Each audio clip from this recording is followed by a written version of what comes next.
یہودیوں کی بک تلمود میں لکھا ہے کہ دنیا کی ساری ایج صرف اور صرف 6000 سال ہے،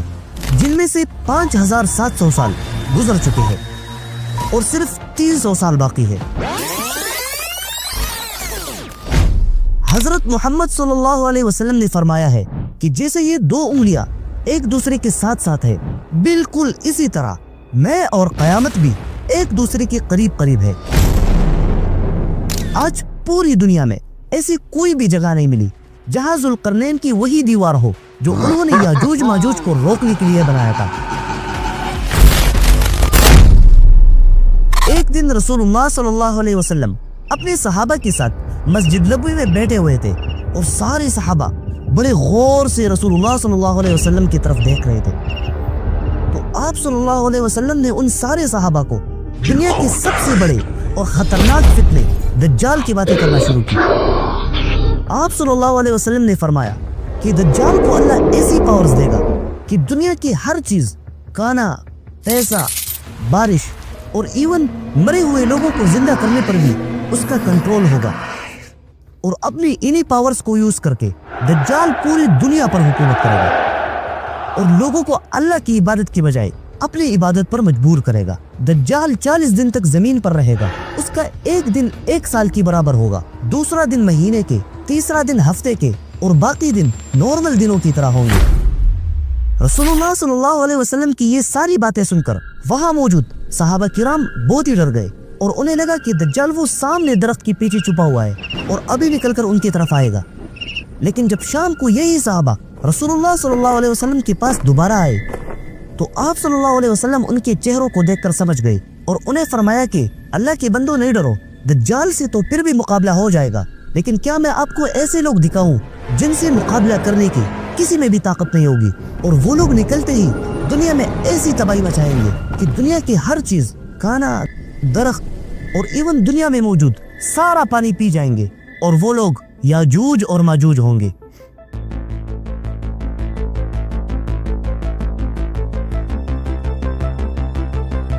آج سے تقریباً 5000 سال پہلے جب انسان اپنی برائیوں میں حد سے زیادہ بڑھ چکا تھا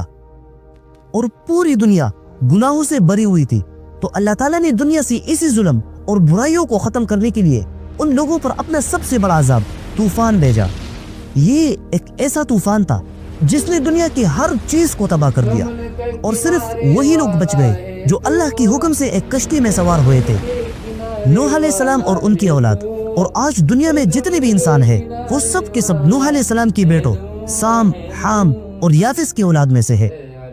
ان تینوں میں سب سے زیادہ خطرناک لوگ یافس کی اولاد میں سے نکلے، کیونکہ یافس کی اولاد دنیا کے سب سے سخت علاقوں نارتھ میں جا کر آباد ہوئے تھے، جہاں ہر وقت زمین برف سے ڈکی رہتی تھی، جس کی وجہ سے وہاں کی زمینوں پر کھیتی کرنا مشکل ہوتا تھا۔ اور جیسے ہی وقت کے ساتھ ساتھ یافس کی اولاد نمبرز میں بڑھ گئی تو ان میں سے وہی لوگ جو نارتھ کے ایکسٹریم میں جا کر آباد ہوئے تھے، ان کی زندگی تو اتنی مشکل ہو گئی کہ ان کو کھانے کے لیے بھی کچھ نہ ملتا تھا۔ اور جب زندگی مشکلات سے بڑھ جائے تو یا تو لوگ مضبوط بنتے ہیں اور یا خطرناک۔ اور ایسے ہی ایکسٹریم نارتھ والے یافس کی اولاد نے اپنی بھوک کو مٹانے کے لیے خود میں لوٹ مار کی عادت ڈال لی، اور جس طرح جنگل کے جانور ایک دوسرے سے کھانا چھینتے ہیں، بالکل ویسے ہی یہ لوگ روزانہ قریب کے علاقوں میں جا کر وہاں کے لوگوں کو تنگ کرنے لگے۔ اور جب ان کی ظلم اور لوٹ مار اپنی پیک تک پہنچ گئی تو اس وقت ایران میں ایک نیک بادشاہ تخت پر بیٹھ گئے۔ ذوالقرنین کا قصہ قرآن نے بھی ذکر کیا ہے کہ جب اس نے نارتھ کی طرف اپنا تیسرا سفر کیا اور نارتھ کی بالکل ایکسٹریم تک پہنچا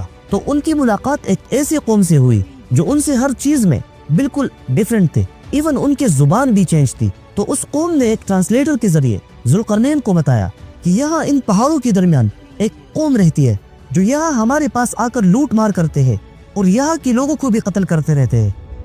ہم آپ کے لیے پیسہ چندہ جمع کریں گے اور آپ ہمارے اور ان کے درمیان ایک بیریئر، ایک دیوار بنا دو۔ ذوالقرنین نے ان سے کہا کہ پیسے تو اللہ کی دیے ہوئے بہت ہے، بس ہمیں آپ سے صرف اتنی مدد چاہیے کہ اس دیوار کو بنانے میں ہمارا ساتھ دو۔ اور اسی طرح ذوالقرنین نے اس قوم کو یاجوج اور ماجوج کے فتنے سے بچانے کے لیے ان پہاڑوں کے درمیان ایک مضبوط دیوار بنا دی۔ یاجوج اور ماجوج ہر روز اس دیوار کو توڑنے کی کوشش کرتے ہیں، اور جب وہ اس دیوار کو توڑنے کے بالکل قریب پہنچتے ہیں تو ان کا سردار بولتا ہے کہ باقی کل کر لیں گے۔ لیکن کل کو پھر اللہ تعالیٰ اسی دیوار کو پہلے کی طرح مضبوط بنا دیتا ہے۔ لیکن یاد رکھو، ایک دن ضرور آئے گا کہ یاجوج اور ماجوج اس مضبوط دیوار کو توڑنے میں کامیاب ہو جائیں گے۔ لیکن وہ کب ہوگا؟ اس ٹیکنالوجی اور سیٹلائٹ کے دور میں دنیا میں ایسی کوئی بھی جگہ موجود نہیں ہے جہاں ذوالقرنین کی وہی لوہے سے بنی ہوئی دیوار موجود ہو۔ تو پھر کیا وہ دیوار ٹوٹ چکی ہے اور یاجوج اور ماجوج باہر نکل چکے ہیں، یا وہ لوگ اس زمین پر ہے ہی نہیں اور کسی دوسرے پلینٹ میں ہے؟ اس میں تو بہت بڑی ڈیبیٹ ہے، لیکن ایک چیز اسلام، یہودی اور کرسچینٹی میں کامن ہے کہ یاجوج اور ماجوج قیامت کی قریب ایک گریٹ نمبرز میں پہاڑوں پر پھسلتے ہوئے آئیں گے۔ یہودیوں کے مطابق جب آج سے 2600 سال پہلے نیبوکیڈ نظر بخت نصر نے یہودیوں سے جیروسلم چھین لیا اور لاکھوں یہودیوں کو قید کر کے اپنے کیپٹل بیبلون کی طرف لایا، تو اس وقت یہودیوں کے پیغمبر حضرت حزقیل علیہ السلام تھے۔ حزقیل علیہ السلام نے یہودیوں کو بتایا کہ تم کسی اور وجہ سے نہیں بلکہ اپنے گناہوں کی وجہ سے جیروسلم سے نکالے گئے ہو، اور جب تم یہودی اپنے گناہوں کو چھوڑ دو گے تو ایک دن ایسا ضرور آئے گا کہ تم یروشلم کو دوبارہ حاصل کر لو گے، اور جب تم یروشلم کو حاصل کر لو گے اور وہاں اچھی طرح سیٹل ہو جاؤ گے تو پھر تم پر ماجوج کے علاقے سے ایک قوم حملہ کرے گا، اور اس قوم کا نام ہوگا جوج، اور یہی قوم دنیا میں ایسی تباہی مچائیں گے کہ ان سے لڑنے کی کسی میں طاقت ہی نہیں ہوگی، اور پھر آخر تمہارا مسایہ دجال انہیں قتل کرے گا۔ لیکن اسلام کہتا ہے کہ یاجوج اور ماجوج یہ دونوں قومیں دجال کی ختم ہونے کے بعد نکلیں گے۔ اس وقت حضرت عیسیٰ علیہ السلام زمین پر موجود ہوں گے، لیکن ان دونوں قوموں کا مقابلہ کوئی بھی نہیں کر سکے گا، اور اس کے بعد اللہ تعالیٰ کے حکم سے عیسیٰ علیہ السلام سارے مسلمانوں کو لے کر ماؤنٹ سینائی پر لے جائیں گے، اور پھر اللہ تعالیٰ کسی وبا کی وجہ سے سارے یاجوج اور ماجوج کو ختم کر دے گا، اور یہ سارا کچھ تب ہوگا جب یہودی اپنی پوری پاور سے فلسطین پر قبضہ کر لیں گے،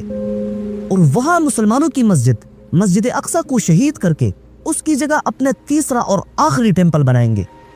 اور تبھی یہودیوں کا مسایہ دجال آئے گا، اور پھر اسے ختم کرنے کے لیے عیسیٰ علیہ السلام آئیں گے۔ تو وقت اتنا نہیں ہے، کیونکہ تقریباً 80% فلسطین پر آلریڈی یہودیوں نے قبضہ کر لیا ہے، اور دنیا میں مسلمانوں کی کوئی بھی طاقت کبھی بھی یہودیوں کو چیلنج نہیں کر سکتی۔